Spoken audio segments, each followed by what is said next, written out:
Hey guys, how's it going? I'm the Duke of Italy, your favorite lo-fi music YouTuber, and welcome back to another music review.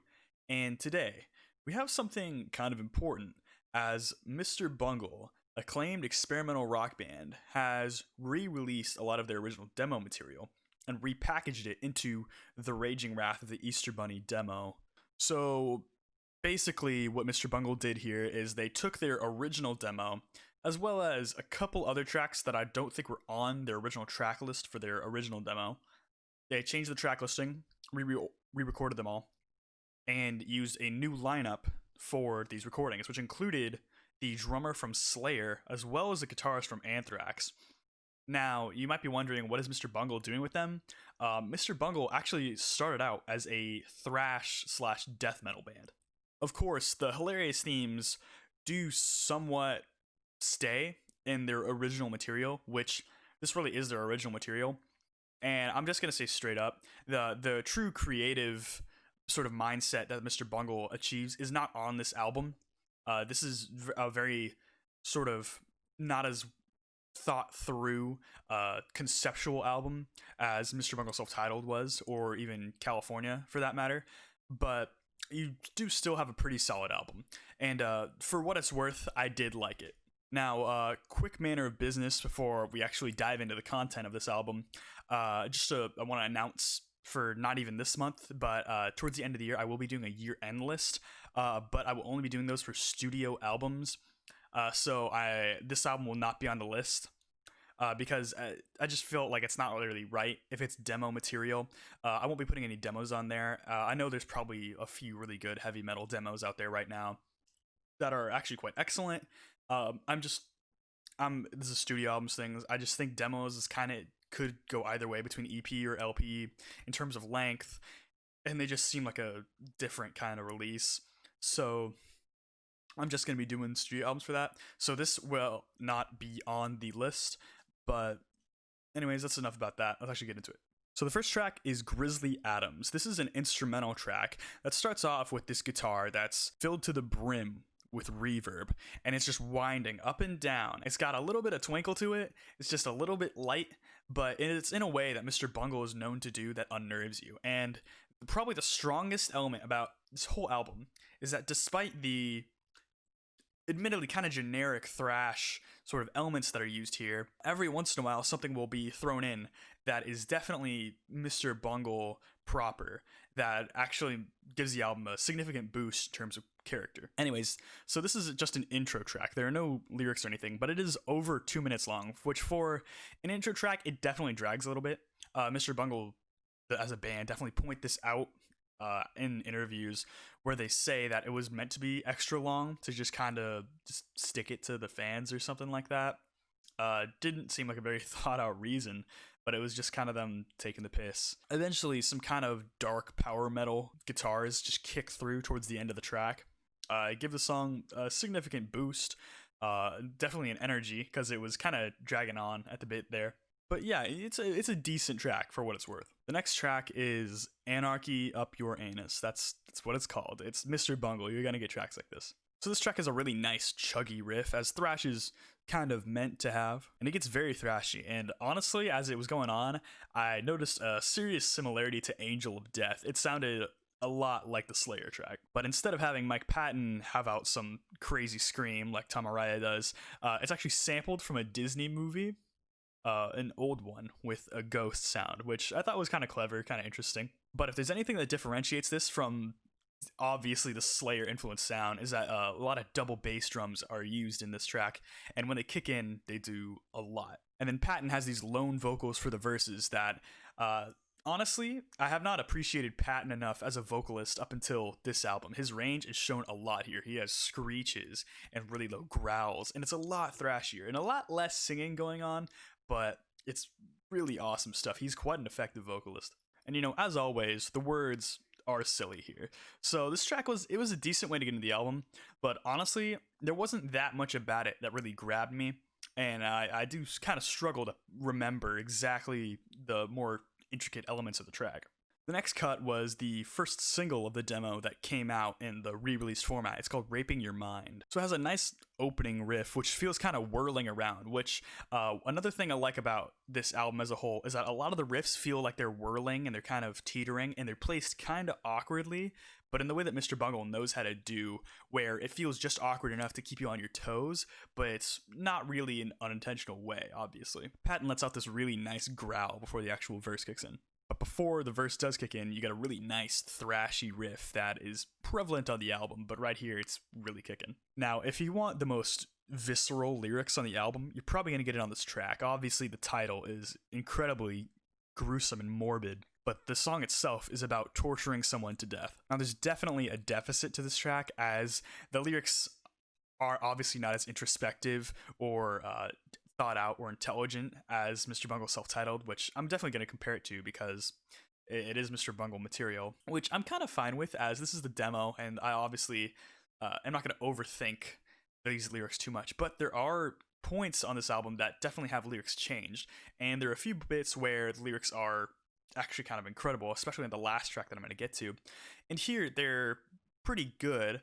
They just don't really mean that much. It's just murdering somebody, which, if it's for shock value from Mr. Bungle, didn't need lyrics about murder. I mean, it's Mr. Bungle. Like, you could pick any song from the entire catalog, really, and there was probably going to be something weird about it. Fortunately, Patton does show off his vocal chops here. He's got the screams, he's got the growls, and he's just got this really incredible vocal style that is honestly very underappreciated. And on this track, I did notice a bit of a production issue that happens on a couple tracks on the album, but it's not the whole time. I thought the lead guitar sounded just a little bit buried underneath the rhythm, which it's thrash, so like, you know, the rhythm guitar is going to be chuggy or this kind of riff or this kind of riff, and you've heard the riff plenty of times in the song, but the solo is actually kind of incredible. You hear all these alternating tap sections, and it's really nice, but you just can't hear it all that well. Right before the last verse, you kind of get this really chuggy, funky rhythm that's like reintroducing Patton's vocals, which I thought was a really good way to sort of get right back onto the track. And the track ends as Patton sort of shifts his vocals into more of a lower, sort of death metal oriented sound, when before he was a bit more thrashy. The next track is actually sort of a redone version of one of the original demo songs. It's known as Hypocrites, but it's also combined with a cover of Alba Español o Muere by SOD. I forgot what that stood for, but it's another metal band out there. So this thrashy ska riff is actually here, which is actually a really nice change of pace, where probably one of my biggest complaints about this album is that there's not that much variety. It is thrash the whole way through, and not that many new ideas in this thrashy style, where it's just constantly like chuggy riffs or like noisy riffs, and you kind of get it by the end, and you hear a lot of the same styles of stuff. And I guess at some points it's really extra fast, which is cool and all, but it only really works once or twice. But here it's different enough where I can really appreciate it. So the Hypocrites portion of the song is the funky ska riff that is really impactful, and it's a bit disorienting, which must have been totally intentional because Mr. Bungle is known to do that. Another thing I like about this album as a whole, a lot of the bass riffs are pretty sick, and this one, on this track in particular, reintroduces the track into the more cover side of the actual song here. There are points towards the end of the track that have this really nice guitar tone where it's just like this crash through of sound that's almost backed with these symphonics. I don't really know what it was entirely, but it sounded incredibly gorgeous, and I think they actually show up in another song on the album, but I couldn't quite remember. Alright, so following this track, we get one of my more favorite tracks on the album, Bungle Grind. So this song I like partially for the sectioned approach. It has this sort of all over the place riff before it goes into a lot more of a droney and slow paced section. And the slower breakdown alternates between different paces of chugs, which is a really nice addition that I felt like was missing from the rest of the album so far. So the lyrics, not about much. I think Patton himself even said that the lyrics weren't about anything. But if you look at them, they're mostly about penises, so have fun. Of course, it's pretty funny. We'll give it that. The song does carry on with 2 minutes of instrumentals, which was actually kind of incredible. I really liked that part of the song. The guitar lines here were incredible, as a lot of the solo guitar lines have been on this album so far. And again, some really nice tapping parts. The original verse comes back in this part of the song in full force once again, and it's kind of like, oh man, here we go again. And it's a little stress-inducing, but it's really nice. It's really thrashy, really energetic, and pretty impactful. This is overall probably my favorite track so far. Next, we reach the 9-minute-long Mathematics. So this is a song about Eureka, California. So represent California, man. but it's not a positive song. It's about how in Eureka the high schoolers really only did two things, and it's work hard in high school and do meth, which was incredibly morbid and a fun way of looking at it. You know, Mr. Bungle takes morbid subjects all the time and makes them fun, I guess, but just how incredibly wacky they are, especially if you don't pay attention. But if you pay attention a little too much, it could get a little spooked. The opening riff is really nice on this track, and it's a lot slower before it just sort of speeds way up.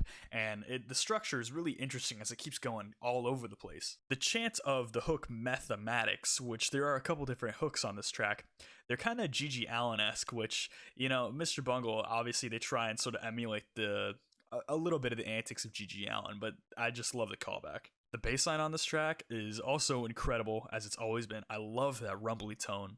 About halfway through the song, we are introduced to these more simple guitar lines, which aren't nearly as chuggy and thrashy as before, but they're just as effective. Around 7 minutes in, Patton lets out this incredible scream, which he's had a few good ones so far, but this one tops him. And the song ends with this sort of atmospheric bit, which kind of reminds me of Dead Goon off of Self-Titled, in the best way possible. Obviously, if you watch my review, that was probably my favorite track off that album, and I just love the atmospheric callback. Following that, we get the other single, Erasist. Now, I didn't listen to this single up until I actually checked into this album as a whole, but I wasn't all that disappointed. I kind of liked it. It's got this really menacing, kind of discordant guitar line. I didn't really want to call it angular, because it's not like this weird guitar wankery, but it just sounded ugly, and it was awesome. And the song is apparently about boomers being cynical, which, is highly relevant at all times of our lives. If you haven't met a cynical boomer, I don't know if you haven't stepped outside of your house. Of course, that is actually just the message I read.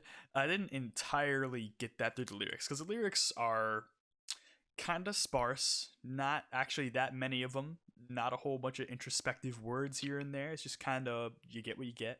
Some might have a production issue with this track where it does sound a bit compressed, where it all kind of sounds all together and packed and in sort of like one sound, but I actually kind of liked it that way. It made it feel noisier. Anyway, I really like this track. Next we get the classic title, Spreading the Thighs of Death. So this has a really nice thrash line, which it shifts into a blisteringly fast lead line, which, I can always appreciate a good transition, and it's nice here. Probably my favorite part of this whole track here is the guitar solo. It's just as amazing before, but it's actually better this time around, because there is another tapping part, which normally when I hear a tapping part, I think of like Supper's Ready, or maybe Dragon Force, where it sounds kind of more positive, but here it actually sounded really malicious. Honestly, the words here, kind of whatever. They didn't really seem like they meant much, but it was fine. One thing I liked a lot about this track is it goes straight into the next track, Lost for Words. So Lost for Words is actually a cover. It has a really nice crunchy riff, which was really appealing to me, actually. It has a bit of a Geddy Lee sort of bass lick that I heard at a couple points in there, which I was really digging. And then there's a more slow tempo breakdown that I was all over. And it felt just as intoxicating as some of the stuff off of Self-Titled. But yeah, this was just another 4-minute or so track that was not incredibly impactful, but it was good for what was there. Next track is Glutton for Punishment. This track had a kind of sick, bouncy riff, which was a little different from before, but still appreciated. Again, another really nice bass line. One thing that was really cool about this track were the lyrics. I felt like they're kind of up to interpretation, but I kind of saw this as not about a guy who necessarily fetishizes punishment, but more like thinks he deserves punishment because of like self-hatred. And with sort of current events and sort of a look at sort of male mental health in a way, I can totally see how relatable this track can be, especially from the more prideful side of sort of men nowadays. Now we reach my favorite track, the final track, Sudden Death. Sudden Death has this galloping intro, which turns into a total 180. It's this really interesting sort of proggy thrash build, which I don't even know how to say prog and thrash in a sentence and really expect you to know what it means, but trust me. But then it just turns into the syncopated thrash riff, which just goes back and forth, and it's really nice. So we get some really classic sort of Mr. Bungle proggy elements on this track, which were my favorite things off of the original album. And they're used in this really awkward way. And what I love about Mr. Bungle is they know how to take really awkward sounding rhythms and use it just to make you feel uncomfortable. A lot of the riffs on this track were seriously amazing, never a dull moment. The verse has a really crazy rhythm from Patton, kinda echoes Squeeze Me Macaroni, where it's just blistering speed with the really thrashy growl. Patton feels kind of like a doomsayer on the street who's just going mad amongst all this chaos erupting. Honestly, this is the only track on the album that impressed me throughout. There wasn't a single moment on it where I just wanted to skip ahead, or that I thought I heard it before, or that wasn't even satisfying, but everything on this track satisfied me. If every track on this album was like this track, this album would be a 9, and if they're all as good as this track, it'd probably be a 10. And while lyrically, it only covers a small amount of the content and character of humanity nowadays, especially where a lot of our true selves are being revealed this year, which I know this was written a long time ago, but the themes are very prevalent. The cynical tone of this track is kind of relatable nowadays, and it's sad to say, but it's definitely effective. Yeah, this album ended fantastically. So overall, I thought this album was pretty good. Had a lot of great, solid thrash tracks, and a few elements here or there that differentiated some of the songs, but honestly, I couldn't really latch onto a lot. Unfortunately, about half the tracks have some odd element here or there that just brings it down for me. Just maybe a riff that I didn't really like as much, just maybe some production issue, but kind of it seemed that like every track had an issue. Fortunately, it was kind of rare to see a recurring issue. It all just seemed like it was a new thing, which, you know, if it was to keep me from being bored, I mean, you congrats. Of course, the variety for a Bungle album was a tad bit disappointing. I would like a little bit more in a Bungle album, and I know this is a retrain of demo material, so I can't appreciate this listen as a whole. It is a nice batch of thrash tracks with a little bit of Bungle flair, but if I'm going into a Mr. Bungle album, I'm gonna pick self-titled. And of course, Sudden Death is an amazing track, absolutely listen to that one, but I can honestly say, I kind of recommend this album. If you love thrash, then you will adore this album. There's a lot of good thrash material on here. And Patton's vocals, great. Bass lines, great. Lead guitar lines, for the most part, great. Just a couple issues here and there that really weren't sitting right with me. Anywho, don't let that dissuade you from listening to the album. Anywho, final rating, Holy Roman Empire. Solid album. I liked it. Pretty good. Anyways, I'm just glad to see Mike Patton back with more material. I think the dude is a genius, and everything that comes out of him is pretty good, at least. Anyways, I hope to see that madman making some more material soon. And that's about it. So I hope you guys liked the video. If you did, I'd appreciate a like and a subscribe. If you have any comments, questions, or concerned, I'd love to talk to you guys down below or on my social media if you want to DM me and follow me. The links are in the description. Those likes and subscribes would help me out a lot. I am a content creator on this site that's trying to, you know, grow. So if you guys like what you're seeing, I'd really appreciate that because it does help me out a lot. Anywho, that's about it. Hope you guys have a good day.